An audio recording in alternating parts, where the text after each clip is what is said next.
Good morning, dear children. Today we are going to learn about physical and chemical changes, elements and compounds. Physical and chemical changes. First one is physical change. Physical change is a temporary change. In a physical change is happening in physical properties of the substance. Physical properties are color, hardness, physical state, boiling point, melting point, etc. In a physical change, no new substance will form there. Example, melting of ice. During the melting of ice is converting into water. So a change in physical state is happening there. We can convert that water back into ice by freezing it. So that is a temporary change. And no new substance is formed during that melting process. Clear? So all these are the properties of physical change. Then what is a chemical change? Chemical change is a permanent change. In a chemical change is happening in chemical properties of a substance. During a chemical change, a chemical reaction will take place. And during a chemical change, a new substance will form there. For example, burning of wood. During the burning of wood, that wood is converting into ash. That is a permanent change. And burning process means reaction with oxygen. So that a chemical reaction is happening there. So change in chemical properties of a substance will take place during a chemical change. And a new substance will form during a chemical change. In the case of burning of wood, the new substance formed there is ash. So all these are the properties of a chemical change. It is a permanent change, change in chemical properties, new substance is formed during a chemical change. Another example for chemical change is digestion of food. Then what about burning of a candle? Is that a physical change or a chemical change? Both physical and chemical changes are happening during the burning of a candle. Burning of wax is an example for physical change. You know that in a candle there is a thread, and burning of that thread is a chemical change. So in the case of burning of candle, both physical and chemical changes are happening there. Burning of that wax in the candle is a physical change, and burning of thread in the candle is a chemical change. Elements. Elements are basic form of matter that cannot be broken down into simpler substance. Elements cannot be broken down into simpler substance. Example, oxygen, hydrogen, gold, carbon, phosphorus, sulfur, etc. This oxygen or hydrogen or gold cannot be broken down into simpler substance. They are elements. These elements are classified into three: metals, non-metals and metalloids. You have learned the properties of metals and non-metals in class 8 chemistry.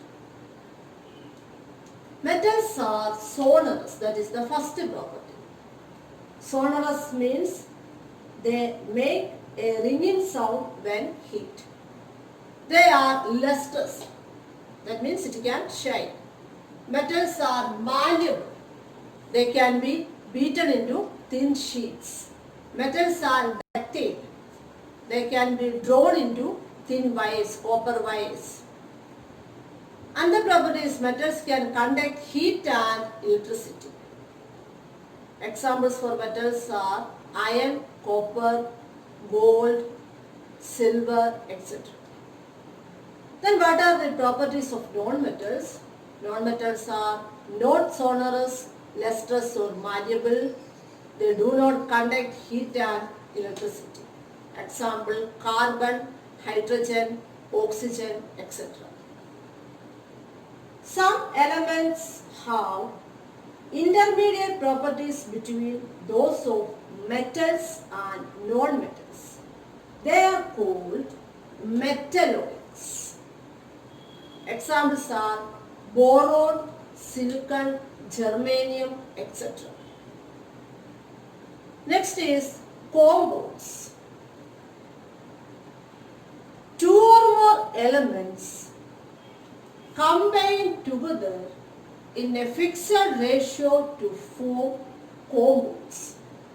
So compounds are formed by the combination of two or more elements in a fixed ratio. Examples for compounds are water, it is H2. So water is formed by the combination of hydrogen and oxygen in the ratio 2:1. Another example is copper sulfate. Copper sulfate is a compound and it is formed by the combination of copper, sulfur and oxygen.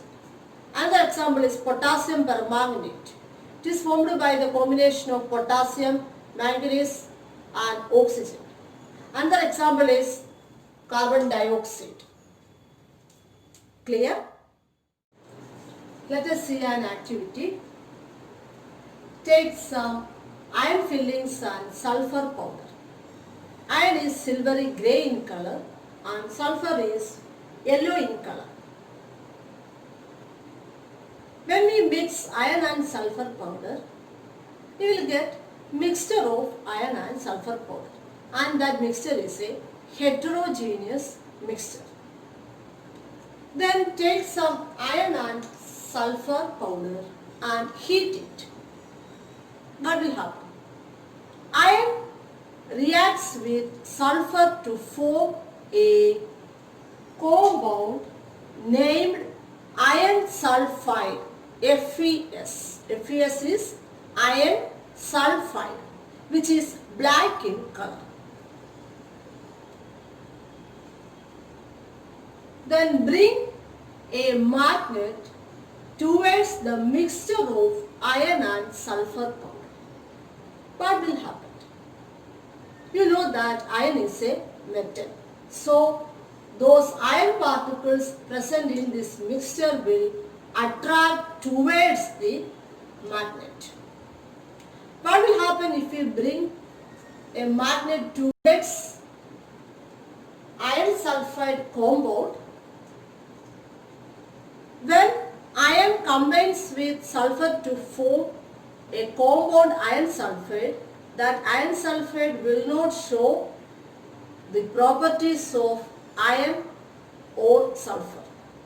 So iron sulfide will not attract towards the magnet because that is a compound, iron sulfide. That compound, iron sulfide, will not show the properties of iron or sulfur. So it doesn't attract towards the magnet. Then add some dilute hydrochloric acid or sulfuric acid to the mixture of iron and sulfur powder. What will happen? Iron particles present in that mixture reacts with hydrochloric acid to produce hydrogen gas, which burns with pop sound if we bring a burning matchstick towards the mouth of the test tube. You have learned in class 8 chemistry that metals reacts with acids to produce hydrogen gas. This hydrogen gas is a colorless, odorless gas. What will happen if we add dilute hydrochloric acid to a compound iron sulfide? Iron sulfide is FeS. It reacts with hydrochloric acid to produce a gas named hydrogen sulfide. Hydrogen sulfide is H2S gas. This hydrogen sulfide gas has rotten egg smell. It is a colorless gas also. So, when we add hydrochloric acid to a mixture of iron and sulfur powder, then iron particles present in that mixture reacts with hydrochloric acid to produce hydrogen gas which burns with pops out. Hydrogen gas is a colorless, odorless gas. If we add hydrochloric acid to a compound iron sulfide, then what will happen? That iron sulfide reacts with hydrochloric acid to produce hydrogen sulfide gas, that is H2S gas. It is a colorless gas, but it has rotten egg smell. Clear? Add carbon disulfide to a mixture of iron and sulfur powder. Carbon disulfide is CS2. It is a colorless liquid. When we add carbon disulfide to a mixture of iron and sulfur powder, you know that sulfur is yellow in color. Those sulfur particles present in that mixture will dissolve in CS2 and form a yellow color solution, and iron particles present in the mixture will settle at the bottom. So, if we add carbon disulfide to a mixture of iron and sulfur powder, sulfur will dissolve in carbon disulfide and form a yellow solution, and iron particles will settle at the bottom. What will happen if we add carbon disulfide to a compound FeS? No reaction will take place. Iron sulfide will not dissolve in carbon disulfide. Clear? From this activity we can differentiate mixture and compound. A mixture is formed by just mixing two or more elements, but a compound is formed by the combination of two or more elements. Second difference is mixture has variable composition. We can make a mixture of iron and sulfur powder by just mixing 2 gram of iron and 3 gram of sulfur, or 5 gram of iron and 5 gram of sulfur, like that. But in the case of compound, it has fixed composition. The formula of iron sulfide is FeS. It is not Fe2S2. Formula of water is H2O. It is not H2O2.